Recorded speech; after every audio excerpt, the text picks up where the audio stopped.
Good morning. It's 7 o'clock in the morning. It's pretty early on a Sunday, but I'm headed for my visit with my son to pick him up hopefully this time.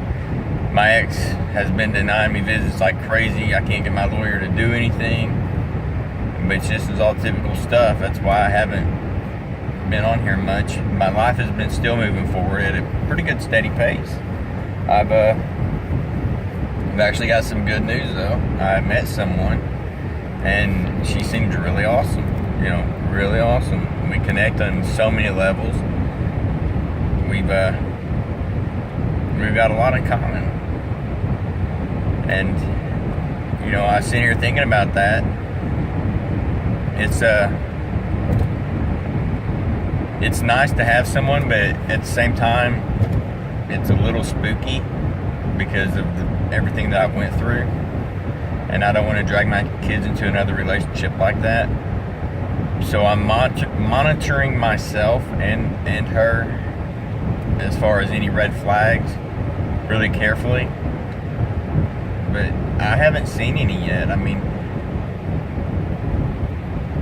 I don't know if this will be a long time thing or where it'll go from here, but right now I'm just trying to let myself enjoy, someone actually caring about me, which is hard. I mean, when you come out of a relationship that you were just used, it's hard to let somebody in again. And she knows about my issues, and I've told her, and we've talked, and I haven't told her everything, because, for one, I don't want to taint the relationship. I don't want her to think that my ex is just completely all over my mind all the time, and she's not anymore. But on the other hand, it's nice to have someone. I don't really think about my ex hardly anymore, and I was doing that less and less anyway before I met this lady. And I don't know. I think as long as I'm cautious and I keep aware, then even if it doesn't end well, I'll be more prepared. Or even if I develop emotions, I may be able to see through something that I'm not seeing or what I would have seen before because of those emotions. But I'm happy to be with someone. I mean, it makes me feel good. I'm just that kind of guy that I like to be with someone. I like to show them how I care about them. But that's pretty much it. I just wanted to give a small update. And I know I said I was going to wait a year, but life changes. Life has plans that we don't see all the time. God works in mysterious ways. And as far as my son, I've got court coming up. I think it's the 16th because it's Tuesday. And we'll see how that goes. Last week he came to the vehicle and he's like, he opened the door and I'm afraid. I'm not going this weekend. I'm afraid. And I was like, what are you afraid of? And he just started bawling. So I told him, I said, I know, son, that you're being told this stuff, and you have to do what you're told, or you're gonna get it when you get home.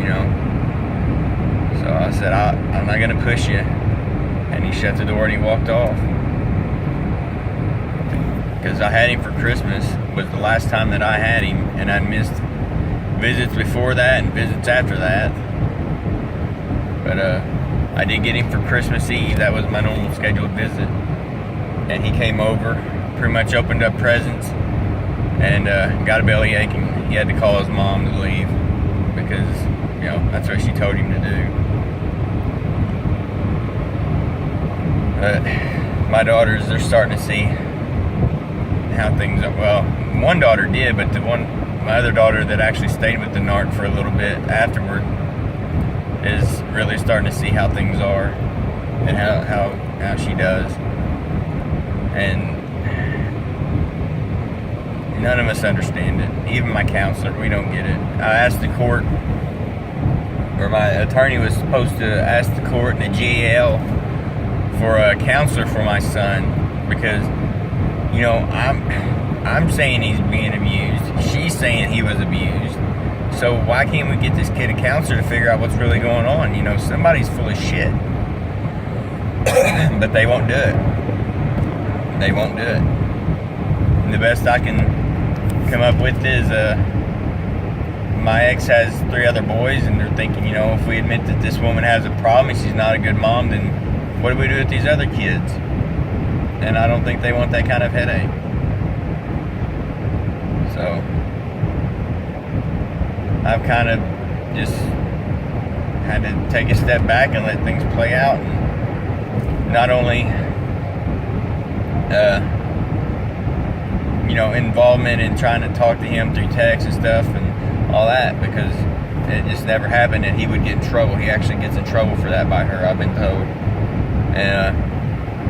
But just emotionally, I've had to take a step back and just realize, you know, it's going to be what it'll be. There's no sense in me staying wound up about it.